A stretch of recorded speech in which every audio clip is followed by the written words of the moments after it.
Welcome,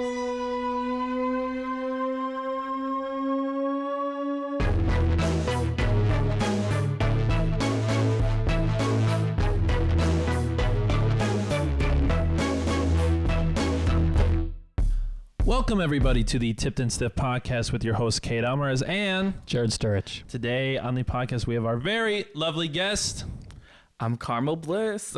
Welcome to the show. Thanks for having me. Yeah, thanks for coming on. Yeah, it's we saw you. How long ago was that now? I was like, what, in the summer, fall or something? The Halloween show. Halloween. Yeah. Yes, at the Vault. That's where we first saw right you. Right around the corner. Yes, we first saw you. And we were like, we definitely, Bryce was like, we should have somebody here on for sure. And it was a drag show. It was a drag show, yes. And you talked to Bryce, and then that's just kind of where now we're here. Well, we saw you and we were like, damn, she's killing it. Like, we were just like, I don't know, you were our favorite one for sure that night. So we were like, it was natural to just like talk to you afterwards. Period. Yeah, no, I remember, the first person in the group I remember was Eric. And then I remember coming up to you, and when you guys came up to me and then we were just talking, I was like, oh, like, who are these like cool kids? And then I was like finding out that you guys do like podcasts and make music. And I was like, there's people here in Kenosha that like do all this like creative stuff. And so then I like started following everybody on Instagram and like looking at some of the videos or on YouTube. And I was like really, really amazed. And I don't live in Kenosha anymore, but I love like seeing people from Kenosha and Racine and even Milwaukee, that are locals that are like do all this art and stuff, because it's a lot and it's a lot of fun and it's a way to just like really express yourself. So I was really like intrigued when I was looking through like all the different stuff that you guys have out.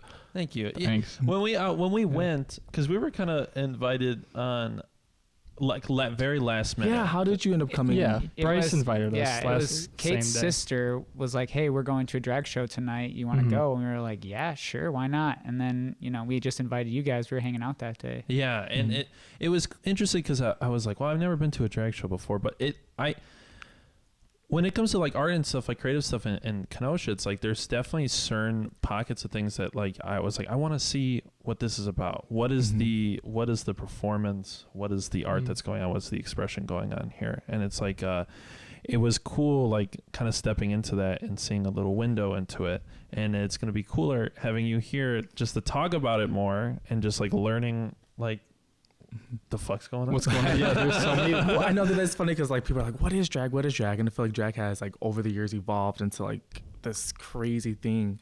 But I think one thing to remember as you're saying art, like drag is an art form, and there's so many different types of drag. Like there's queens that just do comedy, like they'll stand up and do comedy, and there's some that are really into runway and looks, and there's some queens that will be like up on the ceiling, jumping down into a split and doing a backflip. That's not me, by the way.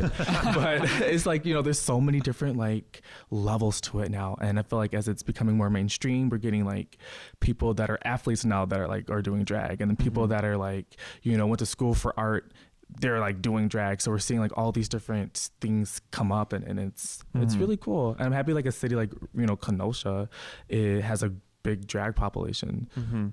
Right. Yeah, I had no idea there was like even a place that people would do that in Kenosha. I didn't, because I've just never seen that happen. And in the downtown specifically, it's like certain types of performances in art tend to happen, and it's usually more like music or like comedy, and that's about it. Maybe painting, stuff like that. But the more abstract performances I really wanted to see.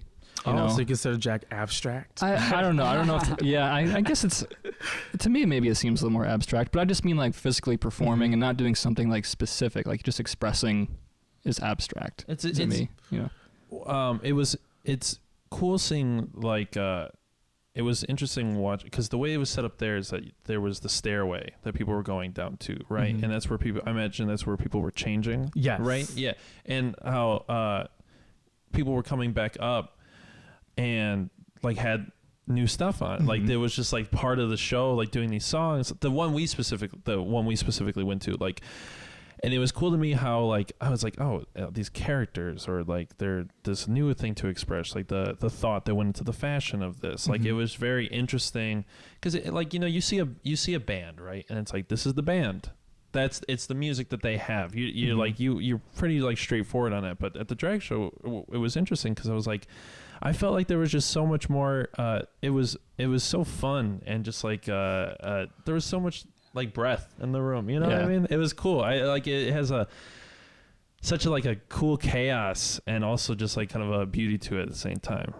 I'm glad you really enjoyed the show because the shows at the Vault are new, having drag shows there, so it's very local. Usually the shows are at Club Icon, which is our LGBTQ club here in Kenosha. So it's nice to do something like downtown in a place that wasn't necessarily, like a gay club.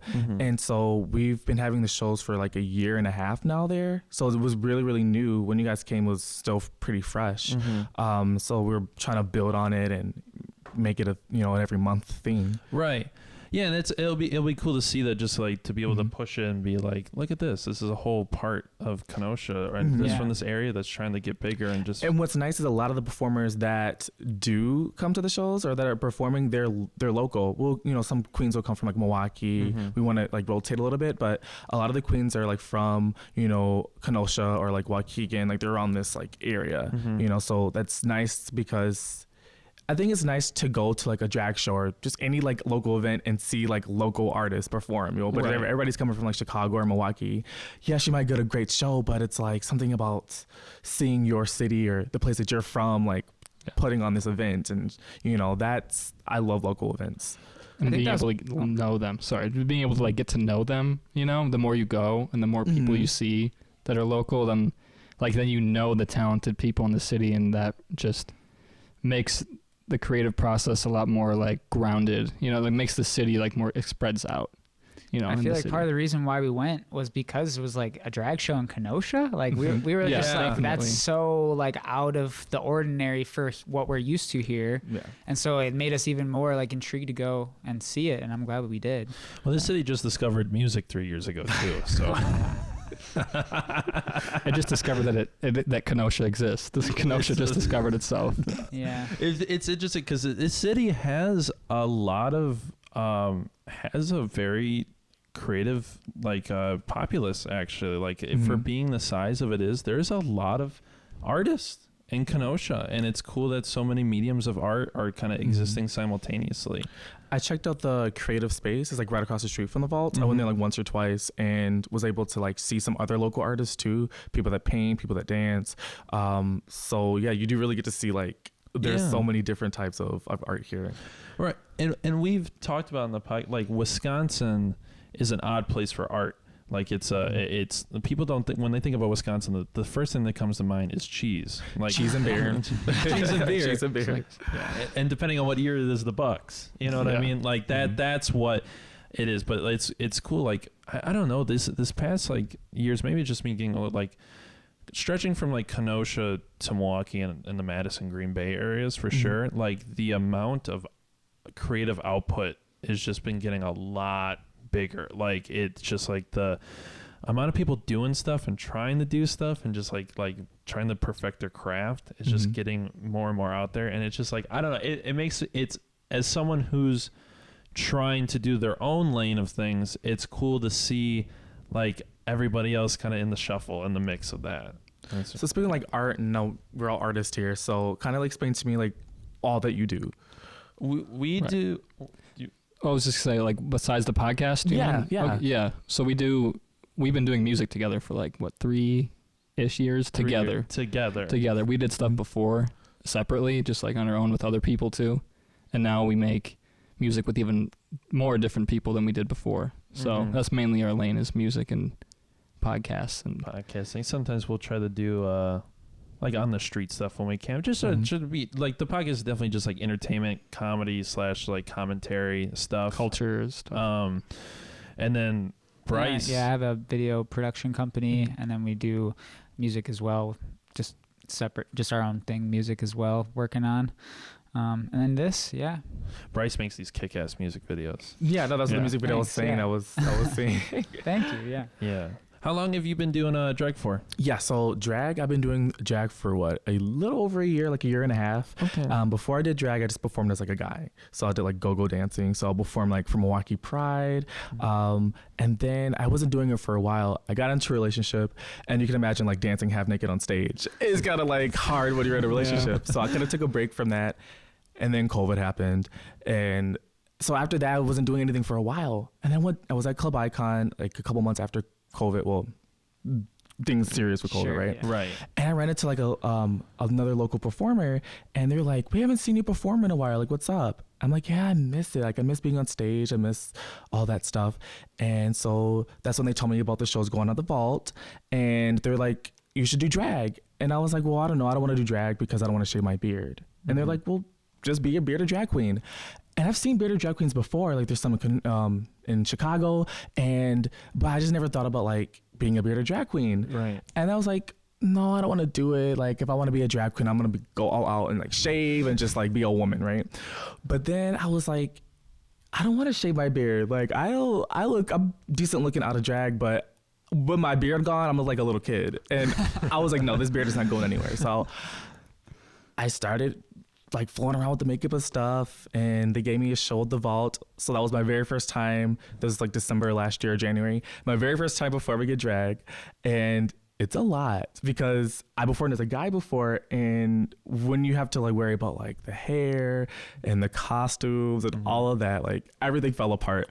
I went up there like 30 seconds into it, my wig fell off. I had my bra stuffed with do-rags because I didn't know what to use. Like, they were falling all out.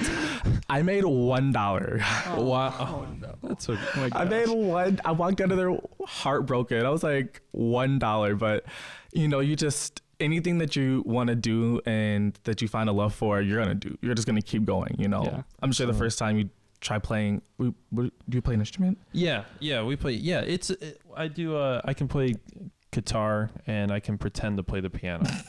Okay. And you can sing. Yes. Oh, we can sing. Yeah. I did choir and stuff when I was in school, so high school, and I tried teaching myself how to play the piano. So I just learned enough just to like do the scales and ask me to do any of that stuff now. I lip sync now, so that's all we're about to get. Was it like you said with performing, like the first, like, was it, you know, when the first time you ever like performed, was it definitely like, I gotta do this? Like, it was very, because I'm the type of person where if I don't get it right the first time, I'm done. Right. And drag, just like any other art form, like it's a process. You're not gonna just go up there and like be a star right away, right? Or ever. So you have to like take it step by step. And so I think why I got so frustrated was I was like, I gotta get this done right away. Like, I need to know how to like style hair. I need to know how to make costumes. I need to know how to dance. I was like, I need to know how to do it right away. So I got frustrated, and I was gonna quit. After that first show, I was like, this is it. I tried it once, we're done. But then I was like, no, we're going to stick with something for once. And so I just kept like doing the shows at the Vault. So I was only doing shows once a month. And I realized that like through drag, I had like this creative side of me that I didn't realize I had before. Because I didn't do like sewing and stuff in school, or I didn't do painting class. I didn't do any of that stuff. But when I started doing drag, I don't know how to sew even now, but I was like, let me start to learn how to make stuff. So I got that creative outset going. And then I know how to do makeup. So I learned how to like get my makeup done, and it made me want to like dance better. So like all these different aspects of like art started piecing together. And that's one thing I do really love about drag. It's like, you can learn so much. right. You know what I mean? There's so many angles. There's so many different how stuff. to do you have to do all the parts yourself. Like, you have to learn how to create your costume. And you don't have to, because some queens don't. Even some queens that are up there, like they have designers make their costumes. Wow, or, that's cool. You know, stuff like that. But I don't have the money for that. Right. So I was like, well, so then I started realizing I don't know how to sew. So let me start making stuff out of things I just have around the house. So the last dress I just made was made out of all IKEA bags. And I made it actually last year, and I didn't like how it turned out, so I revamped it. But my roommate at the time loved IKEA, so we had all these IKEA bags laying around. I'm like, what can I do with this? So I just started like looking on YouTube and other people, how they did stuff with IKEA bags. And I was like, I don't know how to do no sewing machine, but I know how to tape and hot glue. So we made some stuff work. That's cool. That's really, yeah. Cool. What with we had a friend who was a welder, or he's still our friend, but he still welds, I think. And when he was in a band with us all together, and he made like these pedal boards out of these sheet metals. Yeah. And like they were really cool. You just like you put grip tape on them or something and just like stick it to it. But if you stub your toe on it when you're like dancing, you just want to die. Like, it was the worst. It was stainless steel. Oh, so heavy. Welded together. But like that was a instance for us. Like we were like, well, what do we can't afford, like pedal boards are like, they sit on the ground. They're stupid expensive for no reason. And he was like, well, I have access to all the sheet metal in the world, so I'll just cut it and make it. And it's just like, just using what you have at your disposal to just help you like make your art. But one thing though, I want to say though, is like you had that first experience, right? And it, you made the dollar on it, and like, in a way, respectfully bombing, but you came back to it. And that's where that's what I respect, because we have had rough, we've had rough time, and it's like, if you love something, you learn like it's gonna be a great avenue for you. You don't stop. Oh no, there's no choice. You don't have a choice. You get addicted to it. You get addicted. You know what? Okay, I bombed this time. The next time, I'm gonna bomb a couple more times, but the next time I'm not gonna bomb. Right. And that's the mentality that you have, and then you just keep kind of leveling up from there. Yeah. And that's challenging yourself like that, just like motivating yourself by that, and because then you never know, you might just like strike lightning on the next one, and like just have it be like the best you could have ever seen. I don't know like how it is for your creative process, but I know like when I overplan stuff, it always bombs. I'm like, I'm gonna do this and this and that. I'm gonna have a wig reveal and a costume reveal and this and this and this and this. And it always crashes. But those nights where I just don't overthink it, just do it, it always turns out great.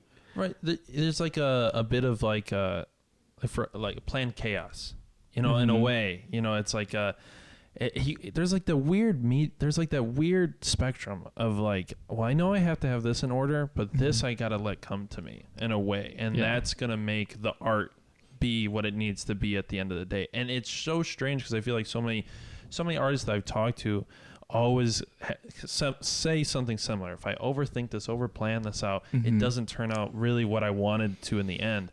But when, for whatever reason, if you give some of that to the universe and they're like, what are you gonna give me? And like, you just roll the dice. It's like, sometimes the odds just come together. You're like, this was the best thing that this could have been for this idea.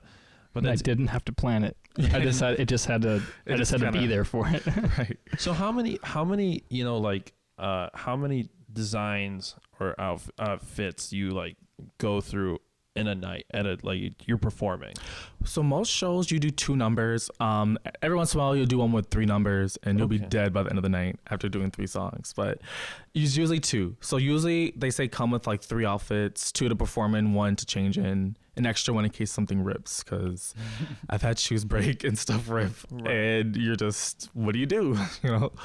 But so usually 3 shows. Okay. And how long is usually like a drag show? Hopefully not too long, because like, I'm gonna be honest, like I think a good drag show should be no more than like an hour and a half. Okay. Enough for everybody to do 2 songs, usually about 5 performers, commentary, audience engagement. But when you get to like 2-3 hours, people are leaving. And I feel bad for the last performers, because it'd be like half an audience, and I done racked up all the tips from my first numbers. Right. And no one else is getting their tips. So I think like an hour and a half is like perfect time. That's the window. Yes. Now, because you said earlier, I'm interested in talking about the different lanes of doing drag. You said some people are comedians, some people are performer, do just more performative stuff, and then some people are like all over the place. What does that look like? Does the vault, or at least have you been to shows where it's just like purely comedians? Like how does that work? So I know like a lot of show directors, when they're looking for people, they try to have a variety, but a lot of shows are also themed. So like, I did a St. Patrick's Day show that was more of a comedy show. So a lot of the queens are more comedy orientated with their numbers, because we're doing a St. Patrick's Day show. So same thing, I did a Cinco de Mayo show. That one was very comedy. But I also done other shows. One of the bars in Milwaukee, they do a show where there's all people of color for their performances for the whole night. Those shows typically be like the queens that dance the house down. They're the ones that are like doing the backflips and the splits and all that.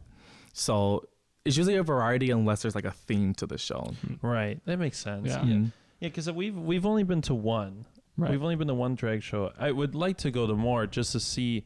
I want to just see that area of art more and entertainment, because so many people who have been to drag shows talk about how they're the wildest, like funnest thing to go to. Yes, they can, and it really, because it all depends on where you're going to. Because at the vault, it's gonna be it's more family friendly, so kids can be there, stuff like that. If you go to a place that's like at a bar or a club, it can be more crazy. If you're at a place that's like I'm going to do like a prom show for high schoolers. So, it's all just depends on where you're at. So the vault, they can definitely get fun, but those ones are going to be sometimes a little bit more tailored back because we got to think about the kids. Right, right. And what's the scene from like, you said that, you have something at the vault, you can have people coming from Chicago, Waukegan, from Milwaukee. What's the scene from like Chicago to Milwaukee look like? Is there a lot of places to perform? Is there? There is. But the funny part, since I lived in Kenosha for a little bit, I moved to Milwaukee. Since I moved to Milwaukee, I get more bookings down here in Kenosha. But in bigger cities, what's nice is there is, there's a larger pool to perform for. And each club and each place will have different theme nights. So I think there's something for like all performers, versus like you're here, you might have to travel more to get to other places. But if I'm in Milwaukee, I'll get a lot of bookings there, but it's kind of nicer when you're in the bigger cities because there's also a lot of different types of queens too. Right. This area, there's been drag in Kenosha for years, like way before any of us are born. Like drag is nothing new in this area. So there's a lot of old school drag, and old school drag is very like that big pageant. They have big hair, big earrings, gowns. So that's a lot of like the older queens have that aesthetic. Coming in, I notice like a lot of people that are newer to drag, like we don't necessarily like do a lot of the big pageanty stuff unless you're doing pageants, but that's where a lot of the high fashion starting to come in. And a lot more like costume reveals and just like stuff like that that's not as classic, and that's why I like how drag is evolving. So like for me, I've never really done like gowns and stuff like that. I'm usually in something a little bit more like urban. So I like stuff like that, like the braids and the nails, and like very like more urban type. Right. So there's almost like genres of drag now. And for sure. And you think that something just as time has gone on has a lot. Do you think there was like wondering, is there gatekeepers on drag? Like, is that like a? There is, and I think sometimes it just depends on where you're performing. Like a place like Hamburger Mary's is a very popular place for people to go see a drag show, have brunch, very family friendly. So they're gonna gatekeep that. They're gonna want a little bit more of a classic type of style of drag, of course, because they don't want you to come in there doing something too risque. But it is a little bit gatekeeped. But when you go to certain venues or certain places, it's just kind of like whatever goes. And I think that's where you start to see a lot more creativity in those environments. Because it's not commercial. Yeah. Hamburger Mary's is commercial. There's a Hamburger Mary's in like every single big city. So it's going to be gatekeeped a little bit. It's going to be one thing, a branded version of it. Corporate drag. Well, that's what's corporate drag. No, for sure. And that's a thing. And that comes with any form of artwork where you start to get commercialized. Yeah. So I love shows sometimes in smaller cities like this because it's more authentic. And then you'll go sometimes to like, say, have you heard of RuPaul's Drag Race? Yes. Okay, so like that's the biggest like drag competition out here. It's on TV, it's nationalized. I love it because it gets drag in the mainstream. People that never even heard of drag, they get to see it. But the downside of whenever you take something that's kind of like underground and make it mainstream, well, I think people have certain expectations of drag queens now that they didn't have before. People want a new outfit all the time. People want you to be backflipping and stuff. Like people want like so much. It feels like now. Before it was just easy to look like a woman. You know what I mean? But drag has evolved so much. So I love platforms like Drag Race. But that's where the commercial comes in, where I think you lose some of your soul when you like sell yourself to the devil commercial world, because you do you have to fit what sells. Right. And I think that's where you start to lose some of your creativity. You just start to just where you're going to make your money at. Right. Well, because it negates the whole idea of like that complete expression, wild nature of it, to be like, well, it's wild in only these ways. And it's like, we like when it gets just maxing it out to the most wild. It's like, it's supposed to be a spectrum of wild. And I see that with music too, where like after a certain point, with like genres of music evolving, you know, you start to get more weird, experimental, abstract shit, and then like it flips back to people going to more like classic, familiar styles. But then there's always this push and pull, I guess, between like what are we supposed to have music be? Is it supposed to get as abstract as possible and wild out,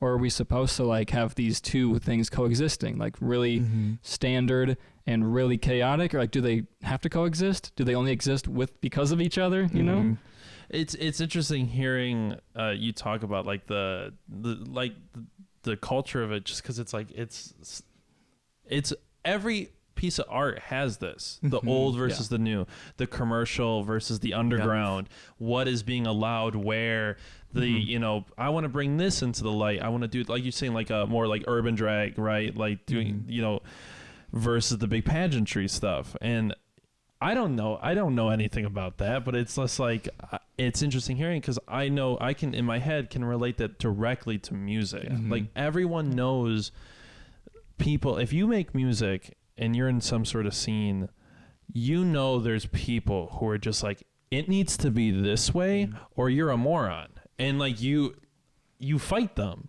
constantly. Like you're constantly headbutting with them. But then maybe they'll get thrown a bone of like a certain show, or they'll get paid X amount of money. They'll get put, you know, you're like, oh fuck, I wish I could do that show. But for whatever reason, whatever is gatekeeping the fuck out of that doesn't allow me in there. And they'll be like, see, I told you had to do this to get on. Right. And it's like, no, you just like-minded your way into something, into a show or into money. Yeah. What's the craziest thing that you've seen at a drag show? The craziest thing I've seen, I think it was at a burlesque show, so it was like drag plus mixed with a little bit of burlesque, and I thought it was just a drag show. So I had this one girl come out, and I was like, why is she not mouthing the words? I realized, okay, this is a burlesque act. And at one point she just went like full nudity, like just titties all out, and I was just like, this is legal? We can do this here? So I think that was like probably like the craziest thing I've seen.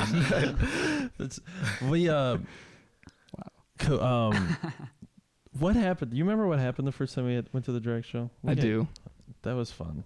Wait, can we tell you our crazy experience? Yes, this was at your show. Gosh, what happened? But just I like to hear this because, you know, a lot of times we're downstage getting ready and stuff like that, and if I'm not hosting, I miss some of the stuff that's going on, you know. Yeah. We won't say any names.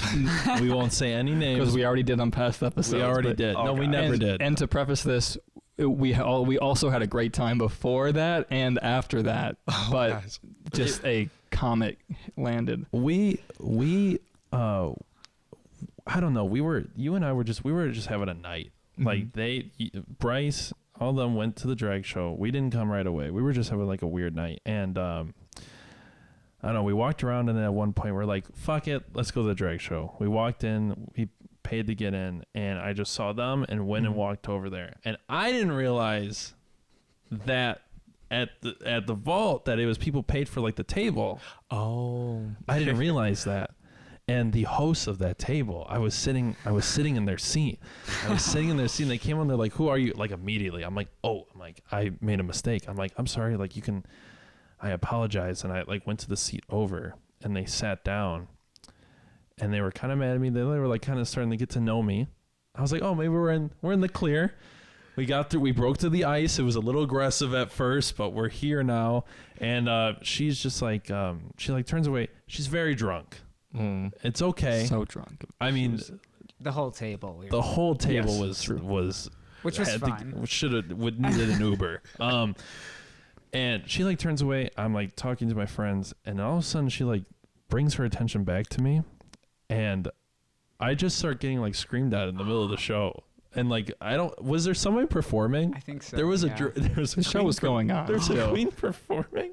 And I'm getting like, get the fuck out of my seat. I don't know who the fuck you are. Like screaming. She asked for my ID because I was standing next to you. She was like, what's your, and she was like, okay, I know your address. I know your name. Yeah, it was Wait, why'd you show her your ID? I'm like, you don't need to see my ID. I thought she was like running the venue or something like that. She was like, thought I was underage or something. That's what I assumed. Because she asked it very like matter of fact, like I need to see your ID.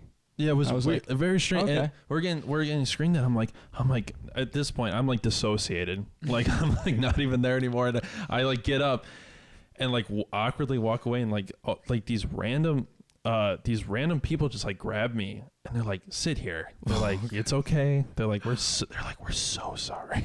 We're so sorry that happened to you. And I immediately felt like I was like, I'm glad the community here knows when to pick the ball up, like knows when the ball has been dropped. And it's like and then I enjoyed the rest of the show, but like I was just like, this is the wildest thing I've ever seen. I feel like I just got hit over the head the moment it's first of all, like drag shows are like, they're different. They're new, like when you first go. And also like there's a stigma.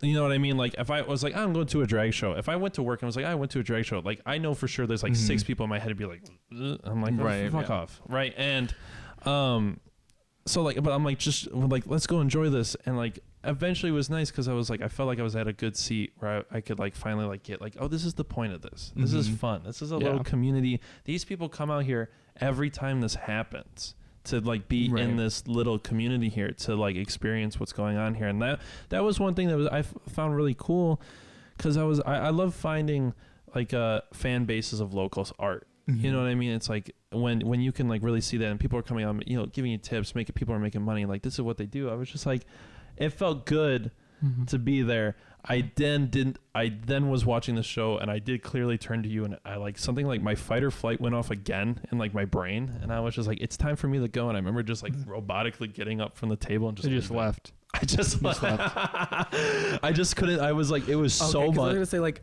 I didn't know any of that stuff going on, and I did not see you. No, that makes sense that you got up and left early.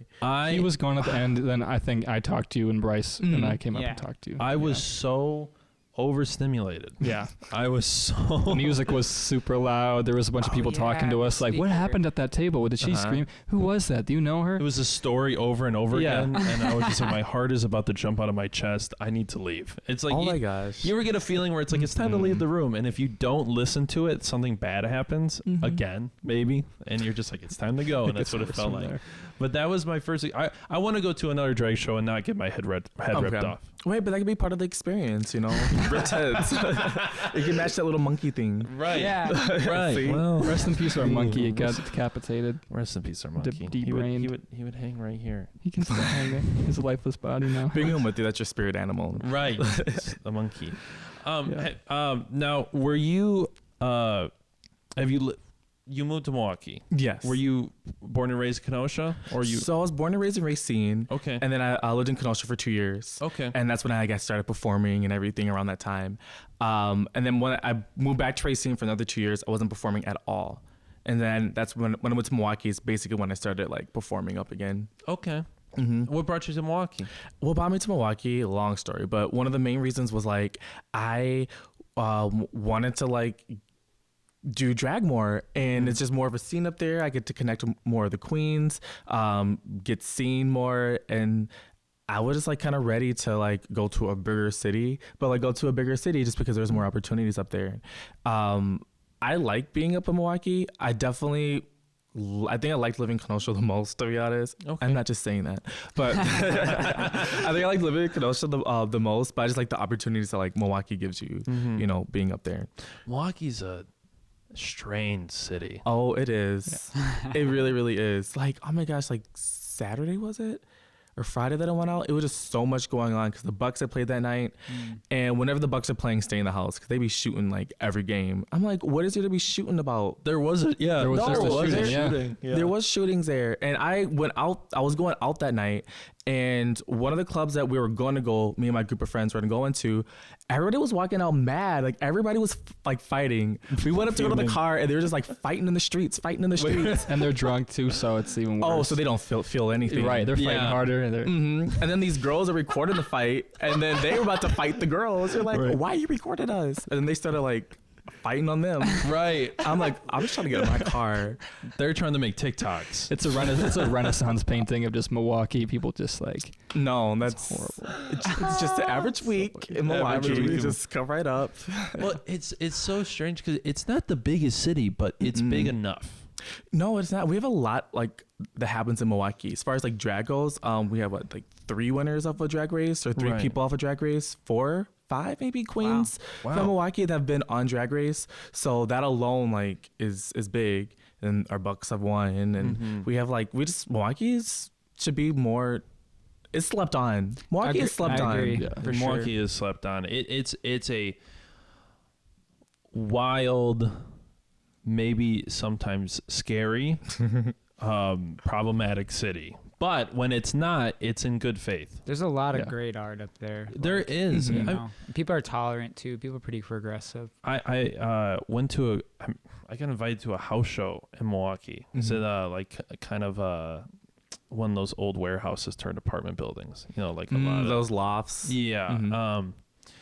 And went in there, and it's so interesting because in Milwaukee right now, there's a weird thing happening where punk bands, Midwest emo bands, and rappers will perform in the same show. And I come back here and I tell people that. I'm like, yeah, it's just because like hard-hitting music, you know what I mean? Just like people want to dance, and it's like there's something about like punk music and rap music, same stage, same energy. Like I feel like that's just something really unique to the Midwest right now, of like the 2 biggest scenes for music in Milwaukee right now is like rap music, all the things that might involve that, and like punk indie music, which is a weird kind of like opposite of each other. But they've been, instead of what I like to see, instead of like we're different, we can't like we can't perform here, can't perform there, it's being like married into each other, which is really cool. It's like they can't be that different in essence, because they kind of, indie and rap I feel like got really popular like around the same time for our generation, like the 2010s, like where rap and indie music is now. I feel like they kind of came up together to where they are, because like every mainstream music now for the most part is rap music. Everyone listens to rap music now, and which is great. I love rap music, and it's just like it's so cool to see like right now, like I guess like with music, just the weird genre bending, the mushing that's happening with the music. Yeah. No, it's nice because then it makes you want to like listen to all these different types of music that you didn't think that you would even like. Right. If for me, like I don't really listen to a lot of mainstream music, but when I see like some like an alternative artist that I like listen to, and then they're featured on like a track of like a popular artist, I'm like, oh, that's kind of cool. So it's just like seeing all these mushing happen. Right. What kind of music do you listen to? So I know it sounds so stereotypical. I listen to everything, but I do listen to everything. So I do listen to a little bit of the mainstream stuff, but I like a lot of like, I don't know. I just like listening to this music recently, and it sounds like it's like from the Wii. It just sounds like a bunch of like alternative, like electronic type vibe. I do listen to like a lot of like alternative music. Like I love psychedelic rock, like Tame Impala. Then as far as mainstream music goes, like Beyonce's probably like the humongous influence for me, like my drag and everything. But I really like her sister's music, Solange, and she makes a lot of like. Yes, like I love her music. So I feel like I'm like just right on the edge of liking what's mainstream, but it's like right there, you know. But I like it all. I went to a country thing, and I didn't realize I liked country music. I don't like any songs in particular, but the whole vibe of it was fun. I was like, okay, yeehaw, look at it. Like I was having a good time. It feels great. But I think anything like live is gonna be good. That's the thing. You just, when you hear music live, no matter what it is, you just fucking. Something about music for me just like pulsates, like goes through your body, and you just feel it. I'm really into like jazz music, so I love jazz. And Milwaukee has a lot of jazz bars. When I lived in Kenosha, my roommates and I, we would go to Sassy Bees all the time on Wednesdays because they would have like the live music and then the half off wine. But Milwaukee has a couple of jazz bars I love going to. I just love live music. Which ones? Because I'm in Milwaukee like every weekend. Really? My girlfriend lives there, and I want to like go to an interesting place. Like I fucking love jazz. We love jazz. We're huge jazz fans. So there's one that's not that far from me. It's called the Jazz Estate, and then there's another one called Caroline's. So those are the 2 that I like to go to. We'll definitely Jazz have to go. Estate is cool. What'd you say? Jazz Estate is cool. I love jazz. I like it because it's small and intimate, and they just assume that everybody's sitting in their place of instrument as a musician. So I went there once, and they're like, "Yeah, you go up, like join the jam session." I'm like, "I'll play a track, I'll lip sync for you." Start dancing, right? Because Jared and I are going to be moving to Milwaukee soon, so we're okay. Yeah, do you know like what side? Probably the Lower East Side. Yeah, probably like is that near Brady-ish? Probably off of Brady. That's probably somewhere where I in there. live. Yeah, that's where 2 blocks from Brady, the Lower East Side. I like the area because it's very diverse. There's a lot to do over there, so you can walk to everything. There's a lot of good bars and stuff, and there's a lot of like art. The Oriental Theater's there. The Oriental's awesome. I love the Oriental Theater, yes. Great. And then the Jazz Estate's right down the street from there too. So it's a really good like side of town to be on. Right. I'm excited because we're definitely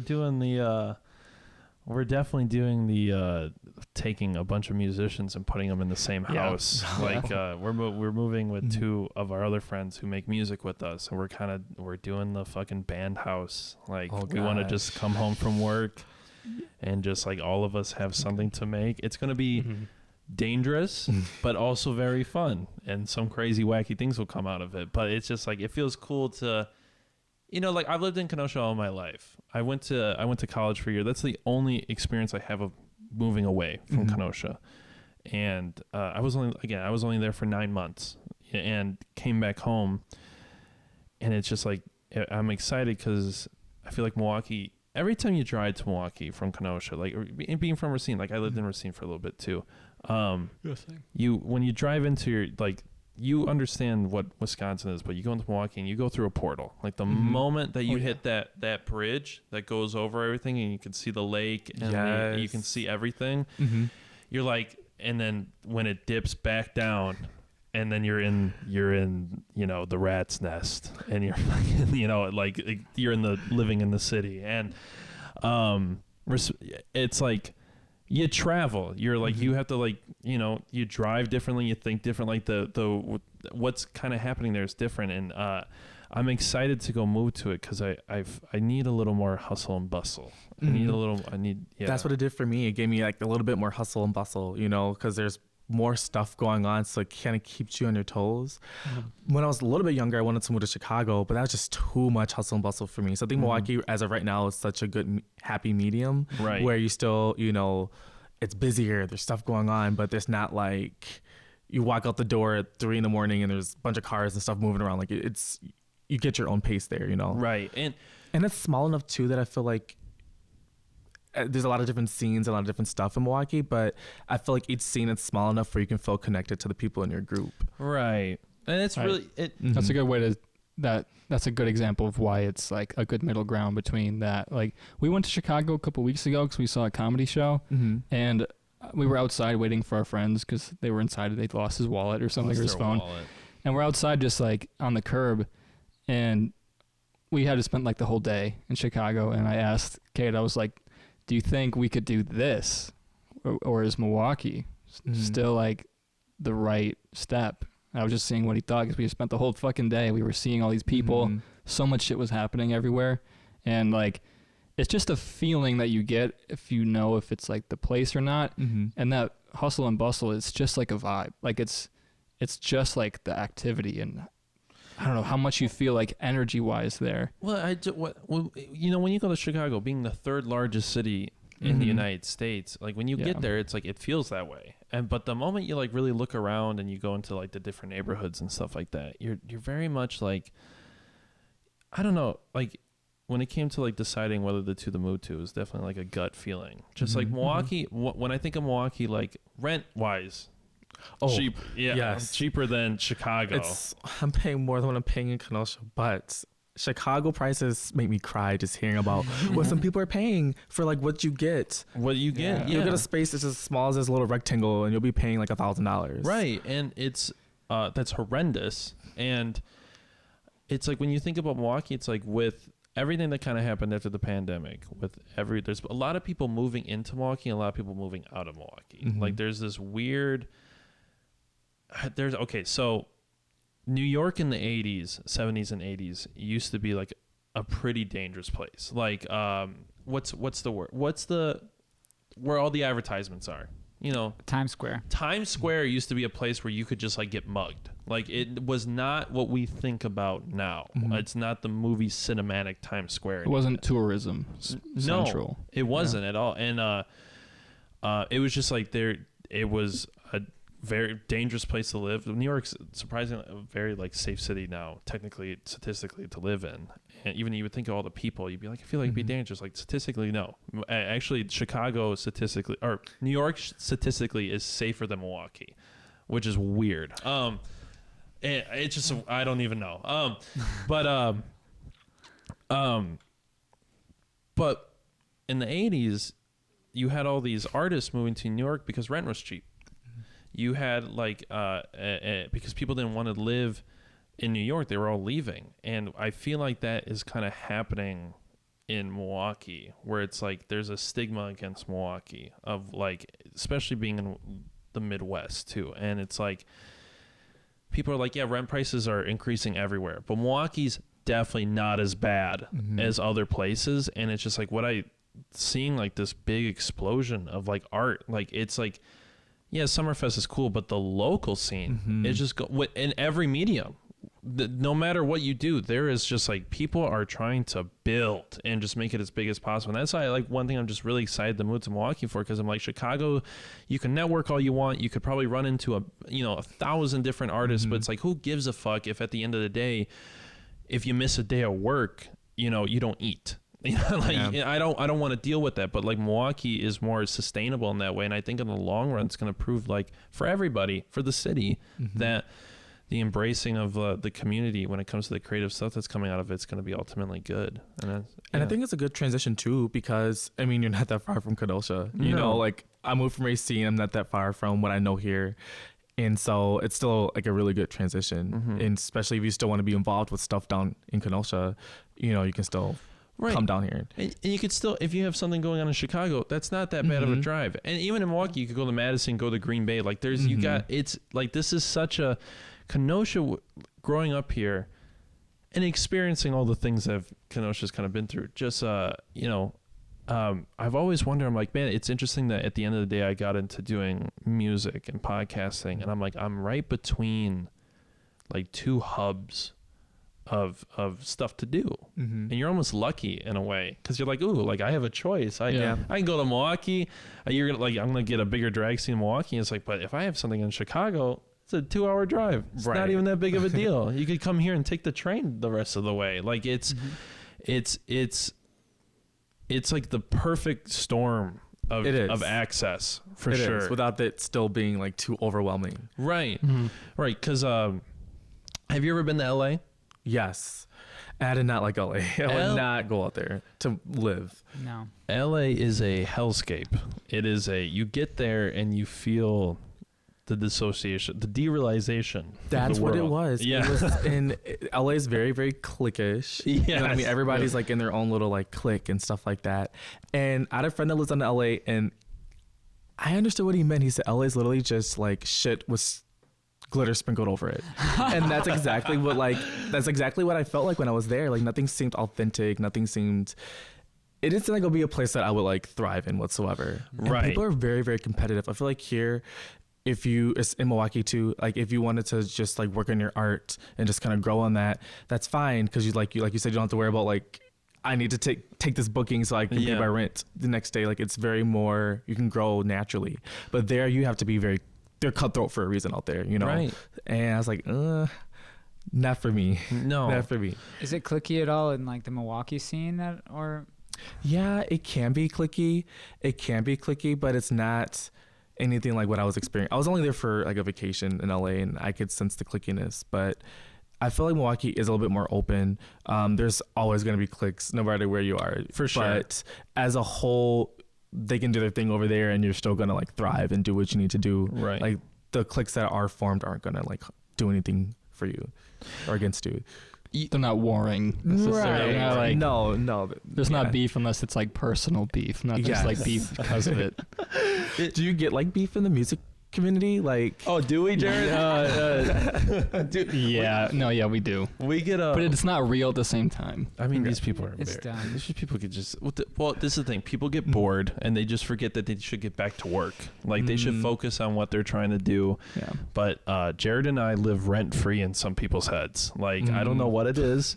We're very good to the community. We've had so many artists on. Like when we started this podcast as a way to get new voices, new perspectives, and to have a podcast where local artists could promote their art. And it's like, yeah, it's not the biggest, it's not the point. It's the fact that like if someone was like, hey, I'm a small artist, but I have an interview for an hour on like a podcast that has like a 3-camera shoot on it. Like it's not gonna be just like iPhone camera quality, you know? And it was it's, you know, but still somehow people get very competitive. Like this, like you said, every scene can be clicky.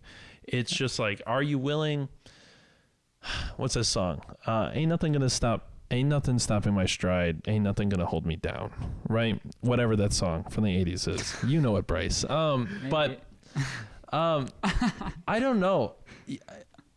I think what it is that some people, I don't want to run this by you. I think a lot of artists are out of their mind. Oh, yeah. Like the makes us artists. The vast, right. I mean, but some of them, I mean, it's a spectrum. I mean, some people are like some people are never going to find their mind again. No. Some people, there's a chance. Like, some people need to lose their mind.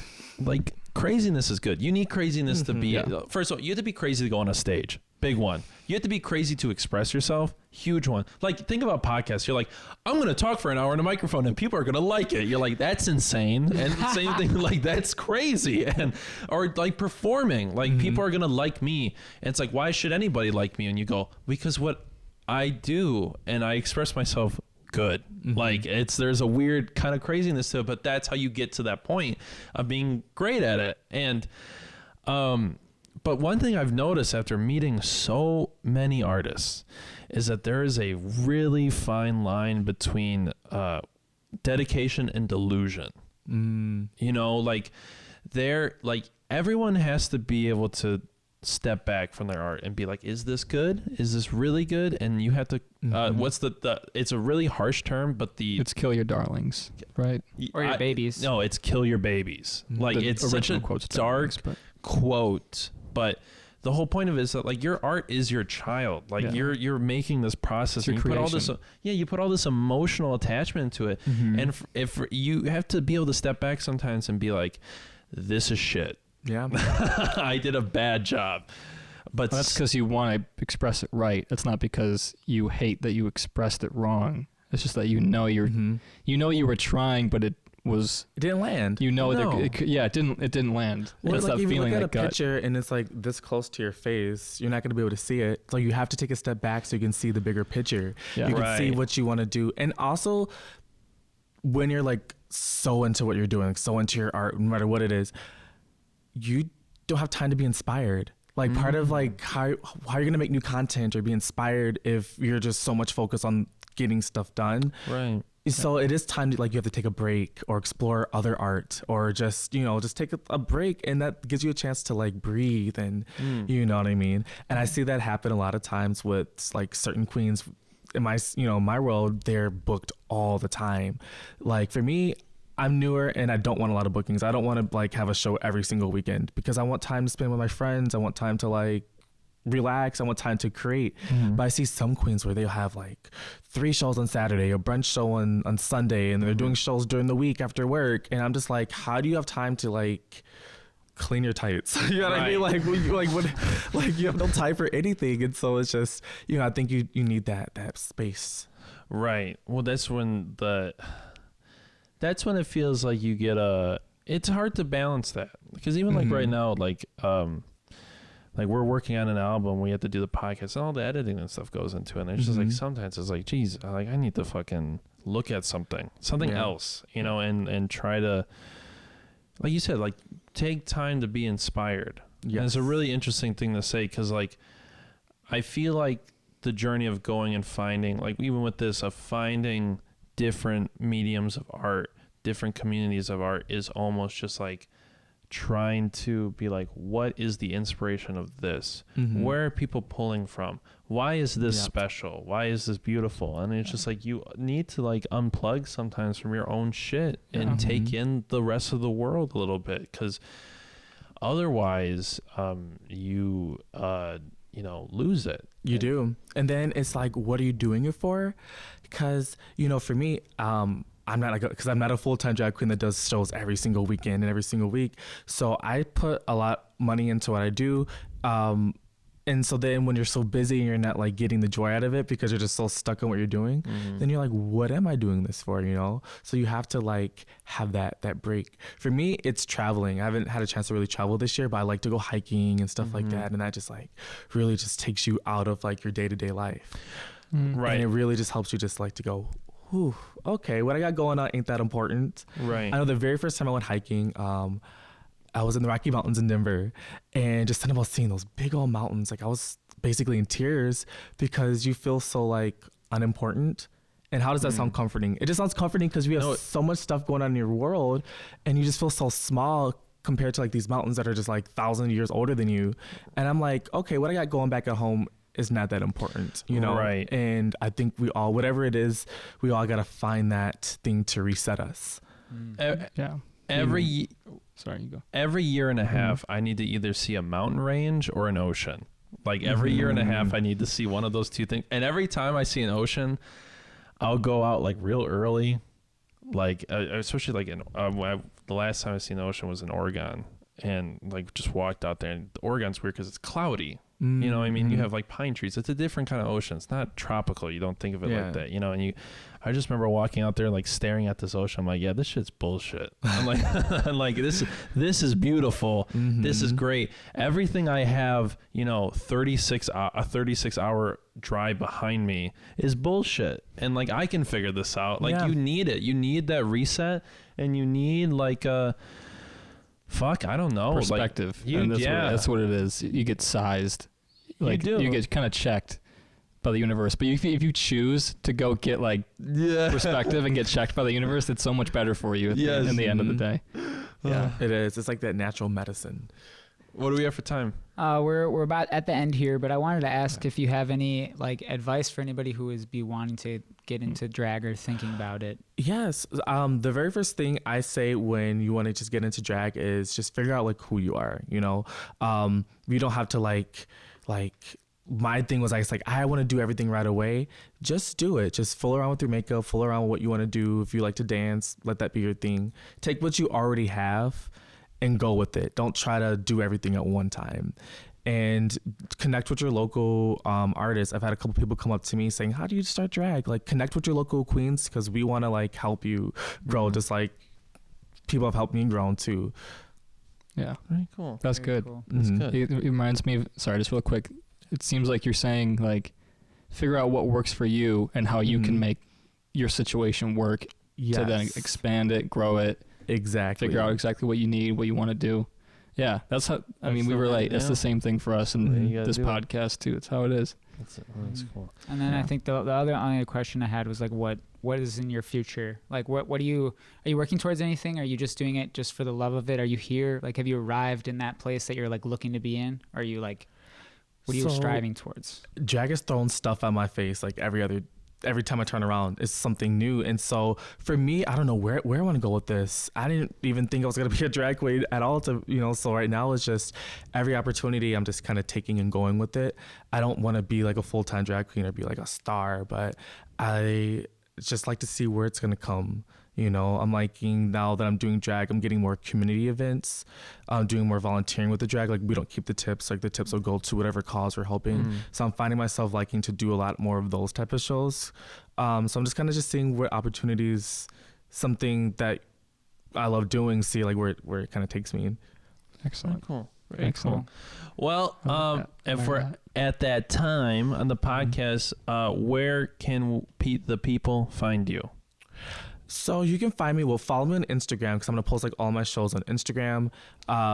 It is Miss Carmel Bliss. Got it. There we are. That's me. Look. This was awesome. When I saw that, I was Your page is popping. That is awesome. Yeah. Your page is so popping. Who takes your photos? Do you just have friends who like to take them? Yeah, people in the during the show they'll like take a picture. I want to start like working with photographers, especially if they're local, and that way I can start getting pictures out there, tag them in it. I like working with local artists too, like a girl from Kenosha. She owns a business, and she actually made these nails. Yeah, she these up. Yeah. She made these nails. What's her business? It's called. You have to go through my page. I should have this ready. It's called like Amazing Nails. Amanda Amazing Nails. You're following. Yeah, but we'll find. You'll find it. Yes, because Kenosha Amazing Nails. Okay. Something along those lines. We'll put it down. Those are awesome, by the way. Yeah, these are crazy. I can't wait to take them off though. But I've never seen like nails. I can't do anything. I'm like trying to get this hair at my face. Did you drive with those here? No, I didn't. I put them on when I was in the car. Very cool. I can't even like pick up my phone when I have these on. Like they're like chopsticks. Do you have any shows coming up that you know of right now? I do. There should be a show at the Vault. I believe it's next week Friday. Or Saturday. Yeah, the next week Friday. So it should be here right on the corner. Okay. So that should be like the next local show going on. Okay, sweet. Is it like a theme or anything? Or they said this should be like our Pride theme because June is Pride Month. So we have that's like when we celebrate all the LGBTQ awesomeness. So we're gonna try to make this one Pride theme because we're not gonna have a show in June. Okay, very cool. Awesome. Is it like all ages? Because my brother wants to go. Yeah, any show at the Vault's gonna be all ages. Oh, that's right. Yeah, yes. That'd be cool. Yeah, that'd be sick. Okay. He's never been there before. Well, you're not finding it. I'll find. I lied to you. I'll find it later. We'll link it later. Okay. Well, thank you for coming on. This was a really cool conversation. Yeah, I had a good time. Thank you for like having me on the show and everything. We'd love to have you on again. This would be awesome. At some point. Awesome. I'll come. I'll be here. Hell yeah. Well, thank you, everybody. Check out Carmel Bliss and Instagram. Follow them. Check them out. And please like and subscribe. You can find the Tipped and Sip podcast on everything, the TikTok, Twitter, YouTube, Instagram, Facebook, a litany of places, a federal watch list. And also check out, we want to thank our the people who help us with this space, www.ikenosha.com, and also our producer Bryce. That's a Beauty Productions as well, which is bigger than just Bryce to know, but yes. Sure. And thank you for all tuning in. We will see you next time. Thanks. Goodbye.